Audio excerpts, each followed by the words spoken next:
Hello and welcome. In the last few days, there have been concerns that a third wave of the pandemic will hit children harder. And this has largely been based on the presumption that children are proportionately more likely to be unvaccinated compared to adults. And so it's been a stressful time for parents especially.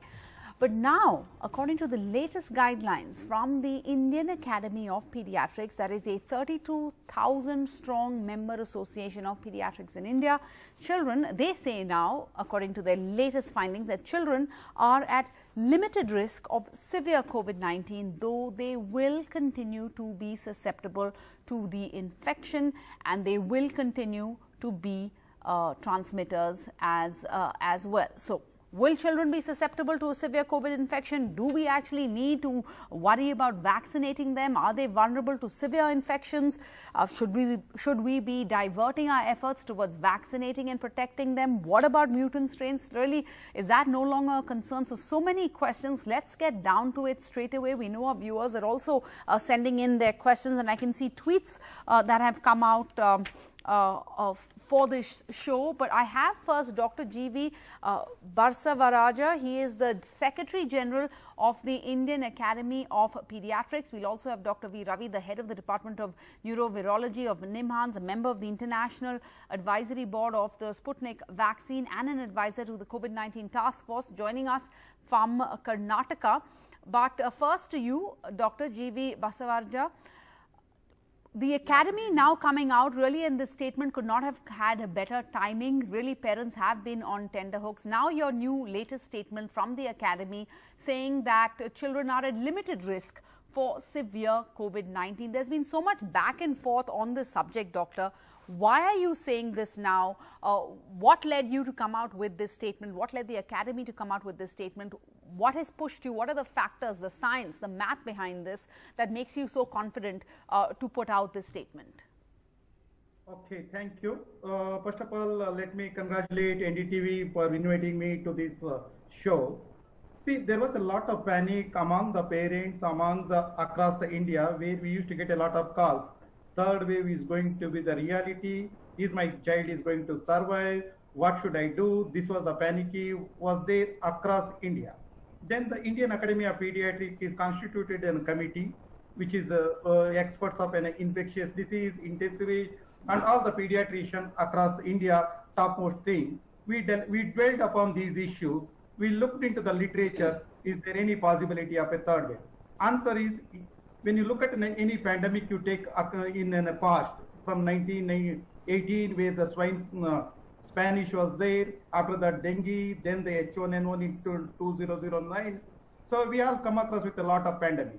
Whenever there is a pandemic occurs, usually what happens, they comes in a wave, either first wave, second wave, third wave, it is going to be there. We can't say how many waves it is going to be, but each wave is going to have it different depending upon the susceptible population.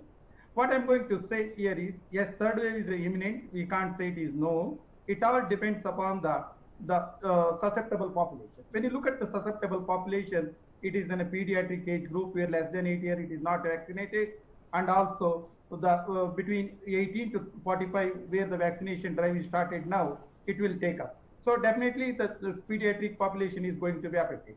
What we have came out with a statement is, when you look at the severity, the children so far in the first wave and second wave, it is the severity is not as that of an adult and a older population. So that is the one good news where you can say, okay, severity. But it is too early to predict what will be the severity, and is the third wave is going to be more serious. That's too early. It is all intelligent guess where we can say it is population is going to be affected, but the present literature support that it is a mild to moderate, around 90 to 95% of the pediatric population still can have a mild or asymptomatic infection, around 90%. Remaining children can be affected. But what is most important, there are three populations where we need to be more careful. One is less than 1 year, another age group between 10 to 12 years to that up in 18 to 19 years.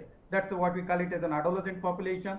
Those with a comorbidity like obesity, hypertension, chronic liver disorder. These are the things where we have came with a statement by Indian Academy of Pediatrics. But doctor, the statement also says that there are certain factors that are in the favor of children, that children are better armed against COVID compared to adults because of these certain factors like chemical receptors, etc. Right? So even if they haven't been vaccinated compared to the 18 to 45 and compared to everybody above 45, are they still at an advantage? What does that statement mean when it says they have these certain factors that favors children in this pandemic? Yeah, there are certain factors where pediatric population usually it is a mild. That is what we can say with the comparison with the first wave and second wave when you're taking into the consideration. What you call it as an ACA receptors, that is a less expression in the pediatric population where the less receptor will be there. This is the receptor which is really required for a virus to attach, then to enter into the host, then to this. These are all the hypothetical theories. It is very difficult to say on this basis alone, because these are the children where the lymphocyte count will be much higher than that of an adult. That is another thing. These are all the technical things. And the children generally exposed to the lot of viral infection that can give some of a cross immunity and all. These are all the hypothetical situations. Because when the pandemic deepens, we don't know how it is going to behave, but when you look at the present literature, scientific evidence, all it says it is a mild to moderate disease. Severe disease can occur. There are two things we need to remember is, one, pneumonia is one thing, it is similar to that of an adult, but the only thing is number of cases which is going to be affected in a less than 8 years as compared to the adults is less, but one of the population which is more likely behave like an adult is between the 10 to that of 18 years. This is the population and less than 1 year. And right. Second, what we are worried is one multi-system inflammatory syndrome. This is one thing. It is not because of the acute infection. It is because of a post-COVID. One good thing, it is non-infectious. What it affects is it dysregulates the immune system. Sorry, doctor, I can't hear you very well. Can you repeat that? What is that one particular factor that you are concerned about? Yeah, multi-system inflammatory syndrome is one thing. Yeah. That's very common in the pediatric age group. Can you able to hear me? Yes. MISC, got it. Okay. Yeah, multi-system inflammatory syndrome is the one condition. It is a post-COVID. Usually it occurs after 2 to 6 weeks after the infection. Usually it affects the heart, it affects the lung, it affects the liver, it can affect the gut system, that is our gastrointestinal system, with an high-grade fever and toxicity. This is the one thing which is more dangerous in the kids. That's what we have seen in the first wave. We have seen in the second wave. Now we started seeing it. This is similar thing can be there in the. But good thing about it is, if you recognize early, if you treat early, that is where you can have an 100% outcome will be much better. No mortality if you treat early. Early detection is key. Okay. I also have Dr. Shyam Kukreja. He's a Senior Director, Head of Pediatrics at the Max Hospital in Patparganj. So, Dr. Kukreja, first, welcome. And I want to just get your opinion. Like I started off, I don't know if you heard us in the beginning, so much debate, discussion, different views. Are children more likely to be impacted? I just want to know where you stand on this matter, and you practicing every day. What have you seen based on your practice? As Dr. Bhaswa was saying, see, the denominator is going to be huge, and we do believe children can get infected, but the spectrum of disease in children is generally mild. So if I put it like this, if there are 100 cases, adults, and they get infection, 85% are quite okay. They get a mild disease or asymptomatic disease. 15 get into difficulty. Yeah. But you take children, I'll say more than 95% will be okay. It is only less than 5% that difficulty will come. It is only less than 1% that will really need some ICU care. So, doctor, let me ask both of you first to you, Dr. Kukreja. What about mutant strains? Are we not concerned about that anymore in this third wave? As being told earlier, see what happens, the children luckily have a immune system which I can say is better than the adults. So what happens, this virus binds to the respiratory epithelium of anyone through a ACE receptor. Luckily, children have very less ACE receptors. So the entry point for the virus are very less. Will the virus mutate in such a way that it will gain more entry to very less entry points? Looks very unlikely to us by any theory. So, and then children have a high immunity. They have a more trained immunity. They are more vaccinated, BCG, MMR. They give a more indirect type of immunity. Children are more exposed to infections. So all those factors combined, they have a young lungs, they are not smoking. All those factors make children less vulnerable. So our So let me feeling is, ask. So even let if me the ask you. disease comes, Let's take this then across to vaccinations, immunity. You say children have more immunity. They've been getting so many more shots. Now, the Maharashtra Pediatric COVID-19 Task Force has recommended to the the Chief Minister. They've all recommended that they administer flu shots to kids before the onset of the monsoon because of the symptoms of flu and COVID-19 overlapping, etc. Would you encourage kids, like parents? We are all keeping our kids at home. We don't want to go to hospitals. We certainly don't want to go to doctors to our pediatrician unless you have to. But do you think children should be given their flu shots if they are due right now, or should you stay at home? I think it is not correctly reported. I'll just clarify that. I've spoken to my friends in Mumbai. See, basically, flu is going to prevent against flu infection. It is not going to prevent against COVID. So you want, if the two illnesses have to come, I think after monsoon, you tend to have a lot of flu. So it's better to take vaccination as we have been taking in the past. Nothing special, I'll say, sort of a recommendation. As you have been taking flu vaccination, just take flu vaccination. But flu is not going to prevent COVID. So remember that point. Okay. We have Dr. V. Ravi joining us. Dr. Ravi, we've had two doctors here basically saying that as the new statement from the Indian Association of Pediatrics says, they're not too worried about children in the third wave, given what we've seen so far and given, the studies that we can do. Would you agree? Let me tell you that I respectfully disagree, because this is a new virus and the only way you can get immunity is through infection or vaccination. There are several reports from India, and if you look at the statistics from the first wave to second wave, there has been doubling of infection in children. The good news though is that children tend to have a milder infection. I would say that from my point of view, it's better to be prepared and not go around saying it is not a problem. There are many published papers, including meta-analysis on children COVID infection, which clearly says up to 30 to 40% will need hospitalization. In that, those hospitalized, about 5 to 10% can have severe disease. So this is my standpoint of view, and I think we should not make the mistake we made for the second wave. We should be prepared. There's no harm in preparation.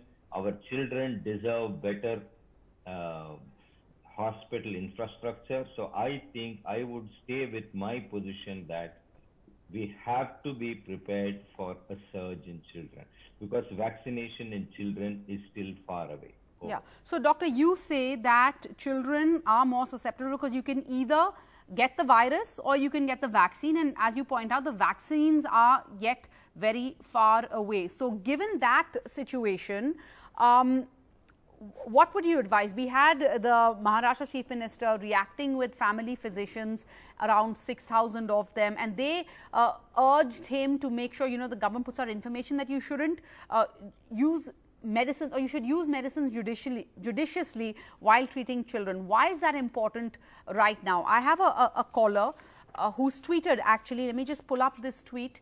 Karthik Chopra, he asks, how safe are each of the different vaccines based on different platforms and given to their children? Let me ask you, Dr. Ravi, their immune system, he says, is developing. It has to deal with various infectious pathogens as they grow up. Will there be any risk to their capacity to develop antibodies to other diseases? Let me answer. We have enough experience with so many other viral vaccines. Remember, most of them are childhood vaccines. Right now, trials are going on with some of the vaccines. The Pfizer vaccine has been cleared for age group 12 to 18, and there were no adverse events, and the immunity profiles were good. India is already given permission to Covaxin to do a trial from 2 to 18 years. Results will be out by August, hopefully. So Generally, vaccines do not cause any extra side effects in children, if you look at the history of human vaccination for the last 100 years. Having said that, we do need hard data, otherwise regulators are not going to approve it, and that's the correct approach. So I am not worried about the safety or the immunogenicity of vaccine in children. We need to get on with these trials and get the results. All right. In the meantime, Dr. Basavaraja, you had stressed upon the need to improve pediatric COVID-19 services, basically aligned with the rest of the COVID-19 management framework. Can you talk about that? What can the academy do? Let's say we want to prepare, we don't want to be caught unawares, unprepared like we did for the second wave. So what do we need to do when it comes to our children in order to, align treatment and services with the overall COVID-19 management framework? Yeah, basically, see, one of the things what I'll agree with Professor Ravi, that yes, we need to be prepared for the worst and hope for the best. Why the Indian Academy of Pediatrics came up with that statement is, lot of panicky situation was created among the parents. You wanted to clear that thing. That was the reason coming out. As far as the preparation is concerned, our 35,000 members, we have already started training our 35,000 members from the month of February. We had a national conference. There we have trained in almost, so far we have trained in more than 20,000 Indian Academy of Pediatrics members. We have conducted nearly 60 workshops under our national president, Professor Piyush Gupta. We have conducted many programs across India. We are trying to reach to the across India to common protocol where irrational treatment, whatever it has happened in the past, that type of a thing, now the lot of literature is coming out where we want to train our pediatrician in a rationalized way. For that purpose, we are already doing that. That is one. To come to the parents, we have came out with one parent guidelines where we have been published, we have been through the social media and all, we have given it to all the publics and also the parents to what are the things they should COVID appropriate behavior, and regarding vaccination, regarding the drugs, that part we are already doing it. And there are the psychosocial issues, especially nowadays what we are seeing is some of the children is getting orphaned. To overcome that, we are already working with the government of India through the Child Care Institute, Women and Child Welfare Department, where we are working, we are telephoning services, all those things, teleconsultation and all, we are giving that. And not only we are training the pediatrician to take care of a pediatric patient, in fact, we came out with our presidential action plan of Professor Piyush Gupta to treat the adults also. Majority of our pediatricians, not only they're treating the pediatric, they are also treating the adults too, because this is in a pandemic way we should be take care of the society. So and not only that, we are prepared for a vaccination. We have already written to the government of India where pediatricians are willing to take care of a vaccination. We have a 35,000 members. Pediatrician is well versed with the vaccination and cold chain, all the things. They have been doing it for 100 years or so. So this is where our academy is ready to work. And not only in this, we are working within all the state governments, district administration, where our there are more than 360 branches of Indian Academy of Pediatrics. They are all working with the state government as well as in a district, even at the national level. We are helping in all the way. As far as the preparedness is concerned, we are totally synchronized with the government. But what we are trying to bring it is the panicky situation needs to be out. That is the only thing we are. All right. Don't panic, but be prepared. Don't be reckless either. All right. I have some questions coming in from our viewers. So let me go across to Dr. Shyam Kukreja. Could you answer this? Given the fact that we don't have vaccines right now for our kids, how do we protect babies and kids from getting COVID? What precautions can one take? I think similar what we have been managing the children. Same, absolutely. For example, if someone in the family is having COVID infection, the person should quarantine, should remain away and not give the infection to the other family members. That's the best way of preventing infection. Then because the children cannot use mask and all that, and that's less than 2 years. So I think quarantine for the people who are infected is one. And secondly, the children should also use the same thing, mask, sanitizing the hands, particularly with soap and water. All those things are important to not to spread the infection. All right. Dr. Ravi, could you take this next question? Can one get reinfected in the third wave? And we have a student of class 9. He says, I'm a student of class 9. I'm not going to school or outside. Am I at risk still?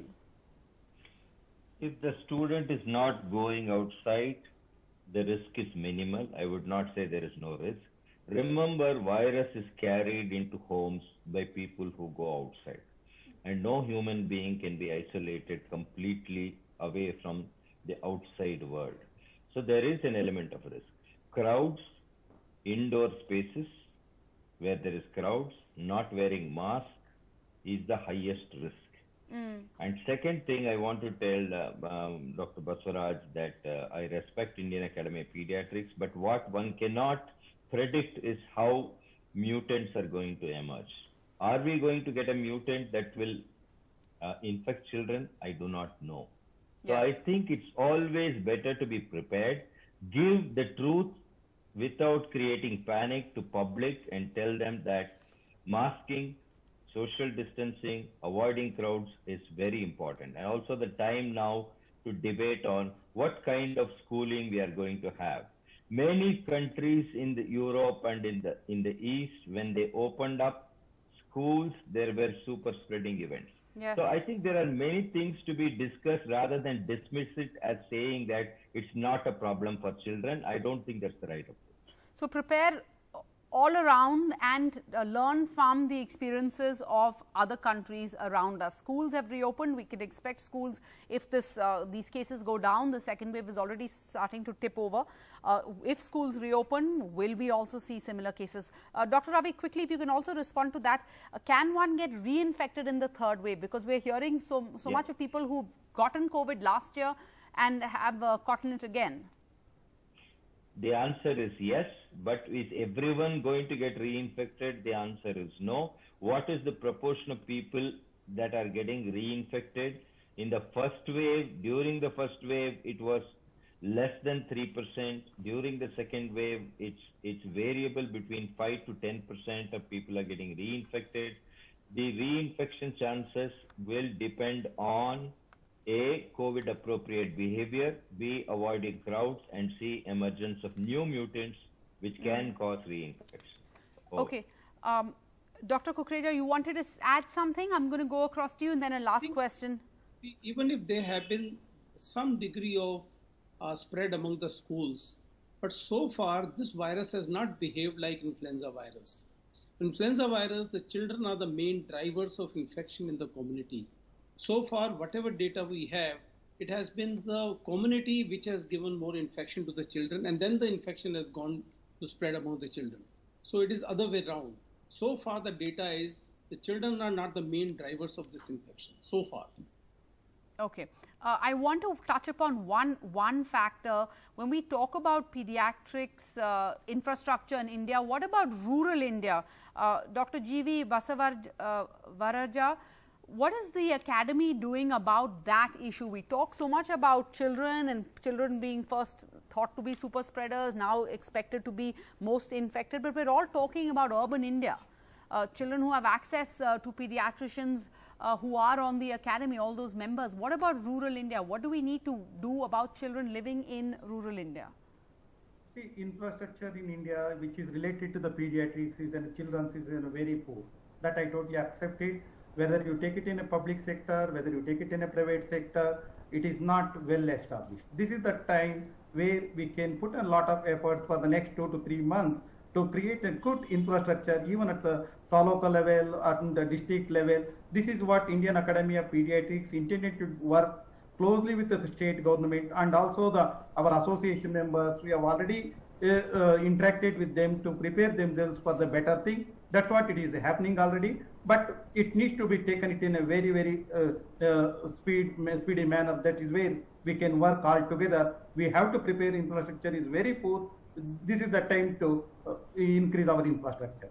All right. Thank you all for your time. Thank you all for your service. I think we can all agree on one fact, that we need to use this time. We need to make sure we're not squandering this time, build up our infrastructure, focus on kids specifically if that's required, improve our pediatric COVID-19 services, align it with the rest of COVID-19 management framework. You hear stories of people, obviously that's the nature of this virus, that you have to be alone and isolated, but no child below the age of 10 years can be in an ICU ward, etc., or quarantining without a parent. We need to think about all of these basics. How do we make it work on the ground? Thank you all, doctors. We will continue to do our bit by focusing on this issue, getting experts like you on our shows to hear your views and create conversation around that. Thank you all for your time tonight. Bye-bye.